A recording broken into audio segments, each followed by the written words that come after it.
السلام علیکم ورحمۃ اللہ وبرکاتہ۔ 27 رجب آنے والی ہے اور یہ سوال بہت زیادہ پوچھا جانے لگا ہے، میلز کے ذریعے، واٹس اپ کے ذریعے، کال کے ذریعے بہت سارے لوگ یہ سوال پوچھ رہے ہیں کہ مفتی صاحب 27 رجب میں عبادت کیسے کرنا چاہیے، 27 رجب کی نماز کیسے پڑھی جاتی ہے، 27 رجب میں جو 6 رکعت نفل پڑھے جاتے ہیں، کوئی 8 بتاتا ہے، کوئی 4 بتاتا ہے، کوئی کہتا ہے صبح پڑھو، کوئی کہتا ہے شام کو پڑھو، آخر اس کی کیا فضیلت ہے، کیا حقیقت ہے، 27 رجب کا روزہ اس کی نیت کیسے کی جائے گی، اور 27 رجب کے روزے کی فضیلت کیا ہے۔ بعض لوگ کہتے ہیں ہزاری روزہ اس کو، اور یہ سمجھا جاتا ہے ہمارے معاشرے میں بہت ساری غلط فہمیاں ہمارے معاشرے میں پھیلی ہوئی ہیں، یہ سمجھا جاتا ہے کہ 27 رجب کا اگر کوئی روزہ رکھ لے تو 1000 روزوں کے برابر ثواب ملتا ہے، بعض لوگ اس کو کہتے ہیں ہزاری روزہ۔ تو یہ فضیلت کیا ہے، روزے کی فضیلت، نماز کی فضیلت، آخر کوئی خاص عبادت ہے کیا 27 رجب کی؟ تو یہی ساری باتیں ہیں جو آج میں آپ لوگوں کے سامنے کلیئر کرنے جا رہا ہوں۔ پہلی بات تو آپ یہ سمجھیں کہ 27 رجب میں کوئی بھی خاص عبادت یا کوئی خاص روزہ، جیسے کہ ہزاری روزہ کہا جاتا ہے، اسی طرح سے کوئی خاص نفل، کیونکہ کوئی بھی دن کوئی خاص عبادت کرنی ہے یہ ہمیں کون بتاتا ہے؟ ظاہر ہے ہر چیز کو ہمارے آقا صلی اللہ علیہ وسلم نے بتایا ہوا ہے، جیسے کہ تہجد کی نماز کس نے بتائی؟ ہمارے آقا نے بتائی، اشراق کی نماز ہمارے آقا نے بتائی، چاشت کی نماز ہمارے آقا نے بتائی، اوابین کی نماز ہمارے آقا نے بتائی، سنت سے ثابت جتنے بھی روزے ہیں وہ حضور نے ہمیں بتا دیے کہ ہر مہینے میں 3 روزے رکھنا چاہیے، اسی طرح سے رمضان کے روزے فرض ہیں یہ ہمارے آقا نے بتا دیے، شوال کے روزے ہوتے ہیں 6 وہ بھی ہمارے آقا نے بتا دیے۔ تو جتنے بھی سنت سے ثابت چیزیں، سنت سے ثابت کا مطلب کیا ہوتا ہے کہ اس کام کو ہمارے آقا صلی اللہ علیہ وسلم نے کیا ہے، صحابہ نے اس کام کو کیا ہے اور کرنے کا حکم دیا ہے، بزرگوں نے اس کام کو کیا ہے۔ کسی بھی دن کسی روزے کی فضیلت زیادہ ہے، کسی بھی دن کوئی خاص نماز پڑھی جائے گی، یہ کون بتاتا ہے ہمیں؟ ظاہر ہے یہ چیزیں ہمارے آقا صلی اللہ علیہ وسلم نے ہمیں بتا دی کہ اس دن روزہ رکھنے کا ثواب زیادہ، اس دن نماز پڑھنے کا ثواب زیادہ، اس رات میں عبادت کرنے کا ثواب زیادہ، لیلۃ القدر میں عبادت کرنے کا ثواب زیادہ، تہجد کے وقت نماز پڑھنے کا ثواب زیادہ، یہ سب کچھ ہمارے آقا نے بتا دیا۔ لیکن 27 رجب کی کوئی خاص نماز ہو، کوئی خاص روزہ ہو، ہزاری روزہ ہو، یا 27 رجب کو روزہ رکھنے کا ثواب 1000 روزوں کے برابر ہو، ایسا ہمارے آقا صلی اللہ علیہ وسلم نے نہیں بیان فرمایا۔ ہاں آپ نفل روزہ نارمل رکھ سکتے ہیں، اور 27 رجب میں روزہ رکھنے کی کوئی فضیلت بڑھی ہوئی ہو ایسا بھی نہیں ہے، کیونکہ 27 رجب میں روزہ رکھنے کی، نماز پڑھنے کی فضیلت زیادہ ہے، یہ ہمیں کون بتائے گا؟ ظاہر ہے ہمارے آقا نے بتایا، ہمارے آقا بتائیں گے، کیونکہ کسی بھی دن کی فضیلت ہم نہیں بڑھا سکتے۔ ہم کون ہوتے ہیں؟ کیونکہ شریعت تو ہمارے نبی بتاتے ہیں نا، سنت ہمارے نبی بتاتے ہیں، عبادت کسی دن ایسے کرنی ہے ایسے نہیں کرنی یہ ہمارے نبی بتاتے ہیں، لیکن ہمارے آقا صلی اللہ علیہ وسلم نے کوئی 27 رجب کی خاص نماز نہیں بیان فرمائی۔ 27 رجب کا کوئی روزہ ہو جس کا ثواب بہت زیادہ ہو کہ وہ 27 رجب کو ہی رکھا جائے گا، ایسا کوئی روزہ حضور سے ثابت نہیں ہے۔ اسی لیے میں کہتا ہوں کہ عقیدے کی درستگی بہت ضروری ہے۔ اگر ہمارا عقیدہ ٹھیک ہے تو عبادتوں کا ثواب ملے گا، اگر عقیدہ خراب ہے تو پھر یہ عبادتیں ہم کر رہے ہوں گے لیکن یہ عبادت ہمارے لیے بوال بن جائے گی، جہنم میں جانے کا ذریعہ بن جائے گی۔ جو چیز جس لیول پر شریعت نے رکھی ہے اسی لیول پر ہمیں رکھنا چاہیے، اور جو عقیدہ ہماری شریعت نے بتایا ہے وہی عقیدہ ہمیں رکھنا چاہیے۔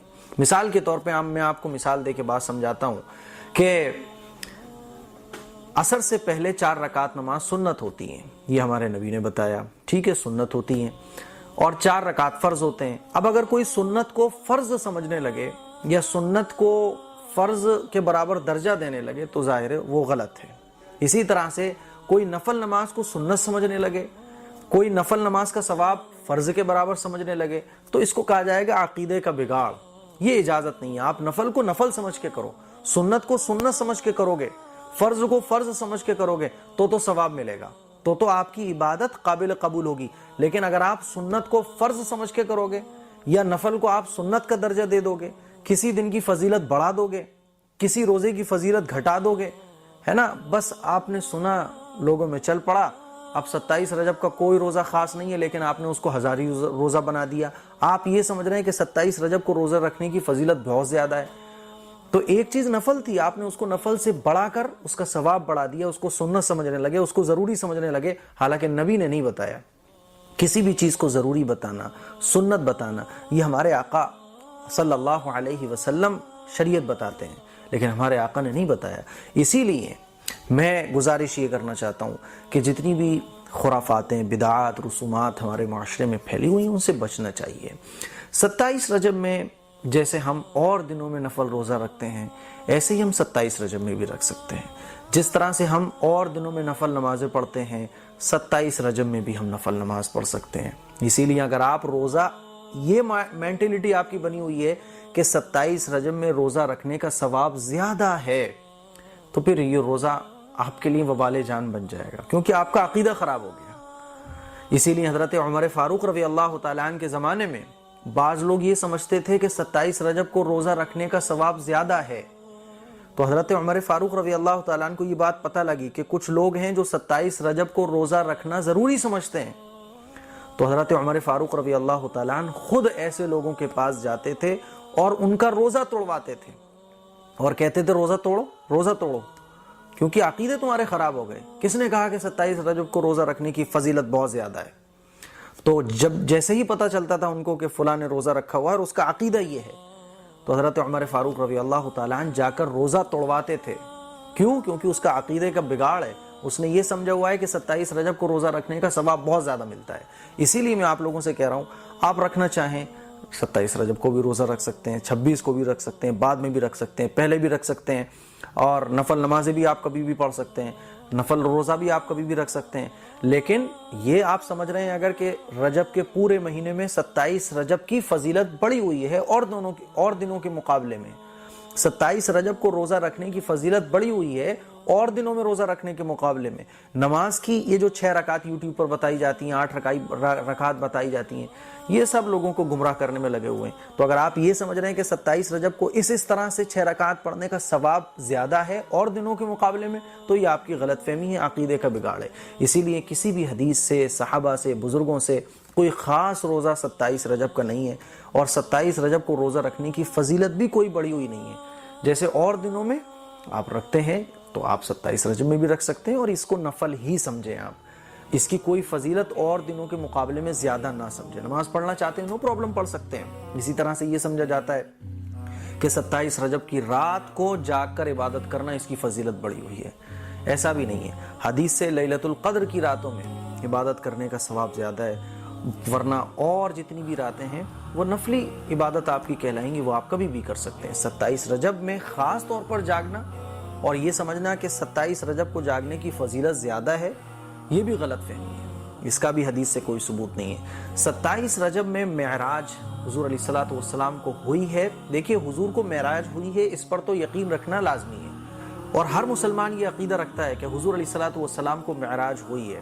لیکن معراج کی ڈیٹ پتہ نہیں ہے, ڈیٹ میں بڑا اختلاف ہے. علماء اکرام کے 35 اقوال موجود ہیں. بعض لوگ کہتے ہیں ربیع الاول میں ہوئی, بعض کہتے ہیں اس میں ہوئی, بعض کہتے ہیں اس مہینے میں ہوئی. پھر ڈیٹ میں اختلاف ہے, بعض کہتے ہیں اس ڈیٹ میں ہوئی, بعض کہتے ہیں اس ڈیٹ میں ہوئی. تو معراج حضور کو ہوئی ہے یہ تو بالکل طے ہے, اس پر ایمان لانا ضروری ہے. لیکن ڈیٹ کیا ہے, یہ ڈیٹ طے نہیں ہے. اور اگر مان بھی لیا جائے کہ 27 رجب کو حضور علیہ الصلوۃ والسلام کو معراج ہوئی ہے, تو صحابہ اکرام کے زمانے میں 27 رجب کتنی بار آیا. لیکن صحابہ اکرام سے روزہ رکھنا, راتوں میں جاگنا اور یہ سمجھنا کہ 27 رجب کو کوئی خاص نماز ہے, کوئی خاص روزہ ہے, اس کا کوئی ثبوت نہیں ہے. نارمل آپ جب چاہیں نفل نماز پڑھ سکتے ہیں, روزہ رکھ سکتے ہیں. اسی لیے عقیدے کو درست کرنا ہم لوگوں کے لیے بہت ضروری ہے. اپنی اصلاح کریں اور اس کلپ کو شیئر کریں تاکہ لوگوں کے بیچ جو غلط فہمی پھیلی ہوئی ہے, ہزاری روزہ, اب جیسے ہی 27 رجب قریب آ گئے نا, تو اب یوٹیوب پر کلپ آنا شروع ہو جائیں گی 27 رجب کا روزے کا طریقہ, نمازوں کا طریقہ, تو لوگوں کو گمراہ کرنے میں لگے ہوئے ہیں. ٹھیک ہے, جو چیز حضور سے ثابت نہیں ہے, صحابہ سے ثابت نہیں ہے, جو فضیلت حضور سے صحابہ سے ثابت نہیں ہے, تو جو چیز جس لیول پر ہے اسی لیول پر ہمیں رکھ کر کرنا چاہیے. السلام علیکم ورحمۃ اللہ وبرکاتہ.